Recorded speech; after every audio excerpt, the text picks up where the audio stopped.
advertise lang ko siya kay gisud man na masugod ta dayon. So since kini nga buluhan mo para man sa Royal Priesthood, pero dili ingon nga naka-kuan lang siya, naka-align lang siya sa Royal Priesthood, but sa tanan na minaw applicable ni tanan ang topic na to karon kasi ang Word of God dili man siya nakapokus lang sa isa ka bagay, universal man siya, no? Din his Psalm 103 verse 17. Saan to? Nawala. Basahon na ko. So na may Biblia, basahapon. Pwede po sa cellphone kung wala. Gamay lang siya nga bersikulo. Gamay lang siya, pero lalom ang kahulugan namin. Ingon pa niya, 103, number 103 verse 17. Salmo numero 103 versikulo 17. Ingon pa niya, but from everlasting to everlasting, the Lord's love is with those who fear Him, and His righteousness with their children's. Hallelujah, praise God. Kung tanaw na to mga igsoon, ang unang nasulti din naggamit siya word nga but. Ang word nga but sa English grammar, o kung natandaan nato sa elementary, di ba, nag-aral ta, it parts of the speech, noun, pronoun, di ba? Verb, adverb, conjunction, no? Conjunction ni siya sa sentence. Murag mo na siya ang naga-introduce, naga-connect ba sa sentence. Na kung unsa ang statement sa isa, for example, statement, maligo unta ko, pero, ugaw, pero ang gigamit diri nga word. Kasi kung mabantayan nato sa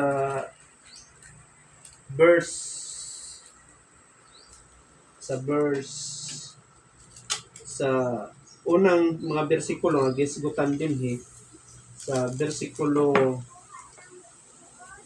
verses 15 to 16, may gisgutan dire ingon niya, the life of mortals, meaning to say tao ang ginatukoy, is like grass, they flourish like a flower of the field, the wind blows over it and it is gone, and its place remembers it no more. So gisgutan din ang kinabuhi sa tao na sama daw ang kinabuhi sa tao, sama daw sa bulak, no? Nagkaroon sa comparison. Kung matandaan na to, kung sa may mga patay nga makauban ta kay pastor, ginaisgutan niya ang about sa life sa kinabuhi sa tao, na record ni sa Job chapter 14 nga ang kinabuhi sa tao gi-introduce ko dito, gi-describe dito nga sama lang daw sa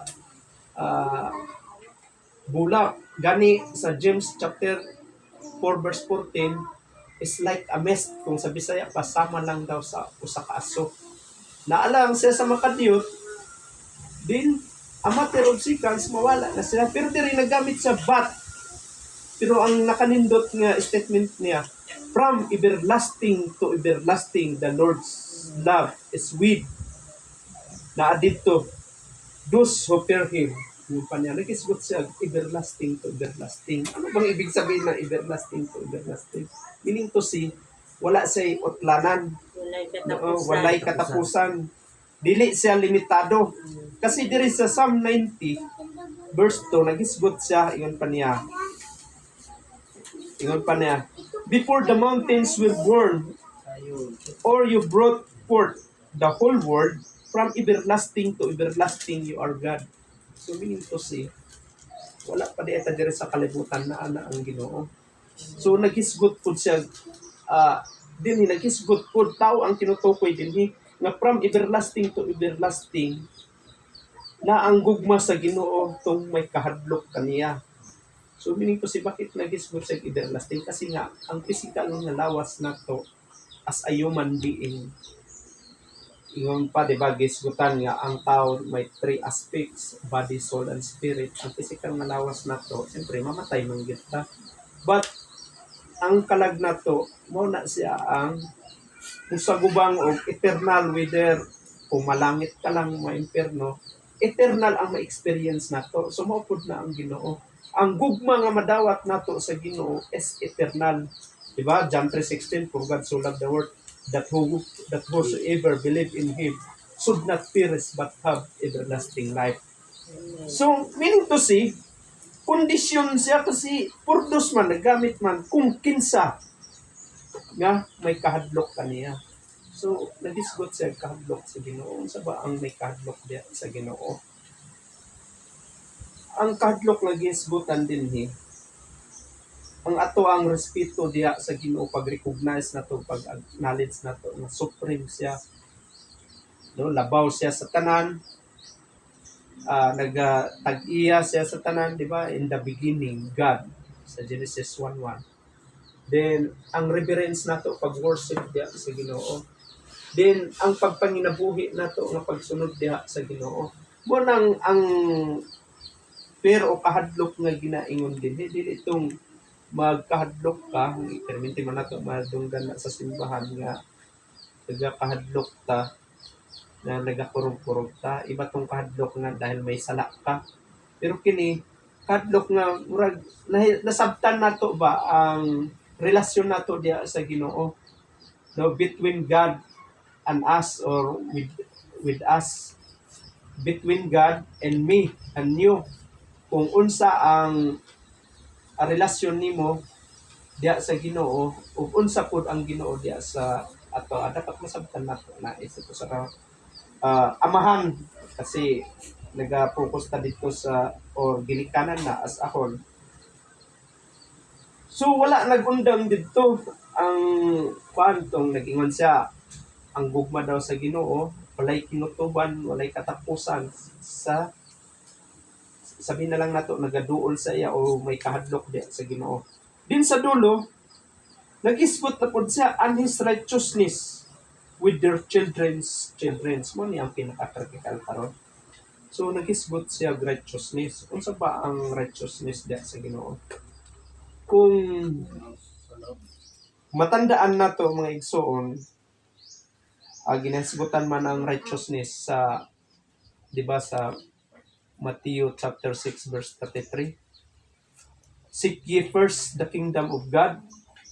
Kung sa'y gisumpay, di ba, ingon niya, and His righteousness, and all these things shall be added unto you.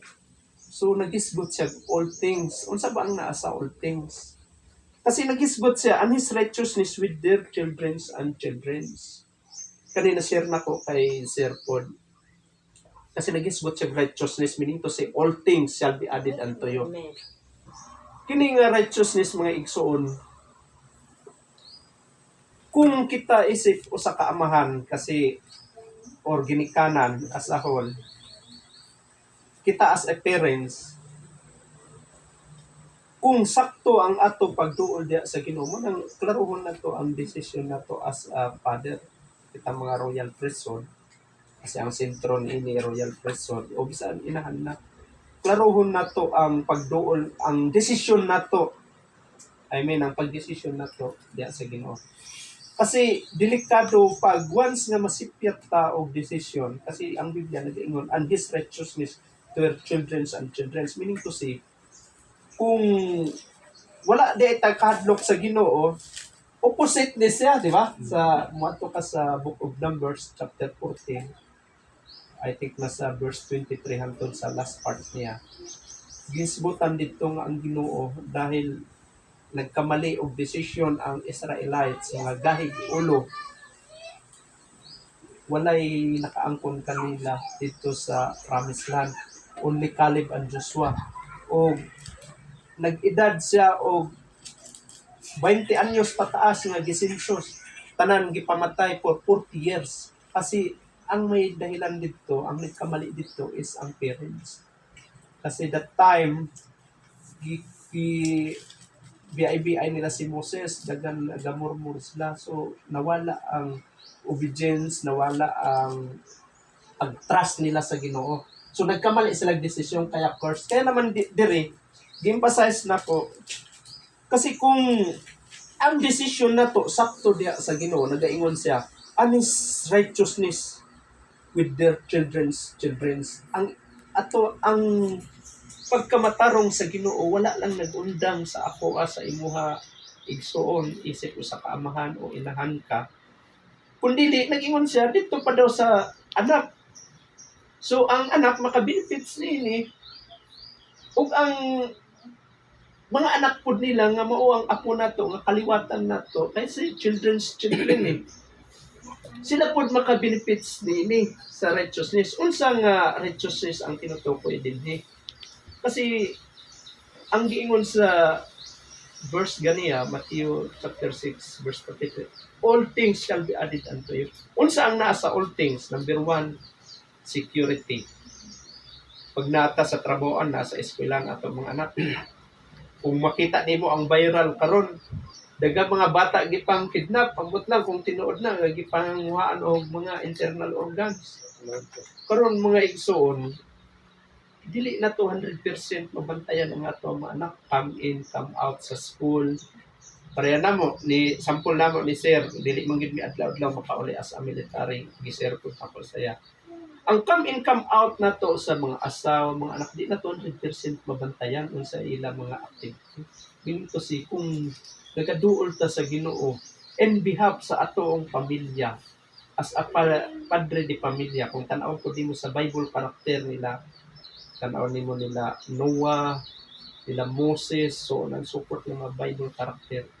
Tibuong pamilya ang naka-benefits mo punta. Kung sentro tinud anay yung ato pag sakto ang ato decision sa Ginoo, seguridad sa ato pamilya dili lang kita ang i-secure sa Ginoo. So bisag ang Biblia nagaingon nga the name of the Lord is a stronger tower and the righteous run to it and are safe kita. Pero dinhi mga igsoon, klaro kay gi-explain niya nga dili lang kita ang maka-benefits, kundi sa tibuok pamilya na to, mag-bless na siya. Seguridad. It could be peace of mind, dili lang kita makabaton kasi nga naman. Kasi kung kada gabi irregular, o dili lang gabi pag mata-regular ang ato pakigsandurot sa Ginoo, nag-aampon ta. Lord, ang ako asawa, mga anak, inganing anak, ang peace of mind, provide them kung saan kinahanglan. So meaning to si financial nga bagay i-provide na sa Ginoo. Mo dagay-day na siya mo nang giingon ni pastor, mag-bless siya dili lang sa iya ha. Kundi sa mga bimbruhan, tudlo sa buwag na siya. Mo na siya ang ginaingon ni pastor, maupod nang ato So critical kita nga mga amahan kasi para sa amahan mang yun or sabihin na lang natin naman sila sisters dire nga inahanton. Isip usa ka ginikanan. Dapat sakto ang atong desisyon. Tanggalon na lang nato ang mga blessing na kaluwasan lang. So pag tininda na yung atong kaluwasan, dili ta magkapuol magkuan sa Ginoo kasi ang tawag nga salvation mukunik di ay na siya sumala sa giingon sa word of God nga atong gisgutan nga mukunik ta di ay ang kaluwasan. Kunang continuous ta dasipon na to ang usag-usa. Amen. Kasi para ang ato pamilya sakto pod kasi sa unang nga wala pa tadya sa Ginoo. Aminin man nato na po tay mga mali nga nasunod sa ato ginikanan.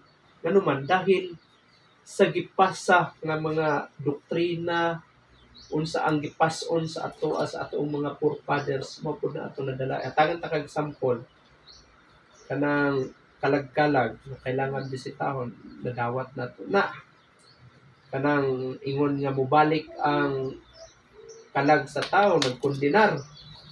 Napasa lang na sa mga ginikanan nato kanang may mamatay nga bawal ingana, bawal magwalis.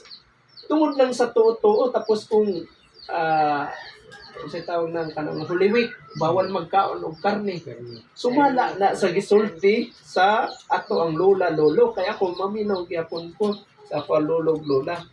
Sumawpod ng ato pag mali ang ato a decision, sigurado mali pud ang madawat sa atong mga anak mo dagay-dayda dito. Pero kung sakto makariya ni kaluwasan giduol nato nga ang importante di ay mangayo tag kapasayloan tapos dawaton nato si Kristo o magpabautismo ta sa ingon nga mapulpil ang pagkamatarong. So mao pud na ang mapasa nato sa Ginoo. Ipasabot nato what is to be born again. So mo nang critical ang desisyon nato isip usa ka padre de pamilya o isip usa ka inan ka panimalay. Hatagan ta mog sampol kanong ingon na ko nga makabenepisyo. Pareha na mo ni Sir, military man may sampol na po namin sa gobyerno. Pag ang, sabi nga lang ito, tanan trabahante sa gobyerno, pag ang trabahante sa gobyerno nagatrabaho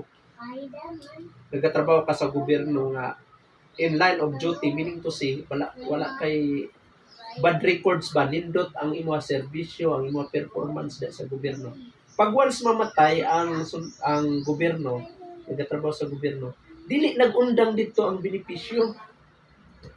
Mapas-on na sa tawag na survivor ang asawa o mga anak.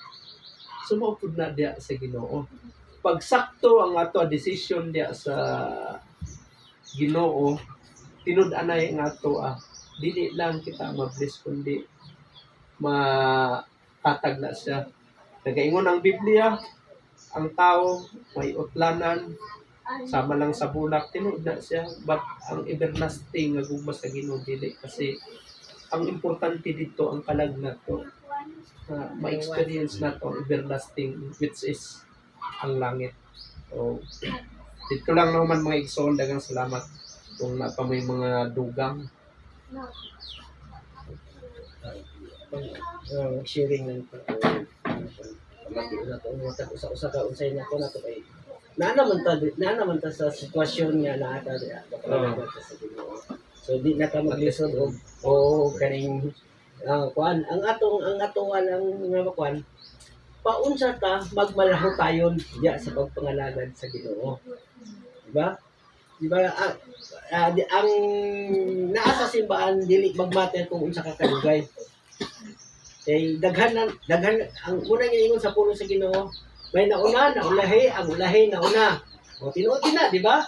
O kanilang isa ka butang ang atong kuan ba nga tagaan ta sa atong buhi nga Dios nga paunsa ta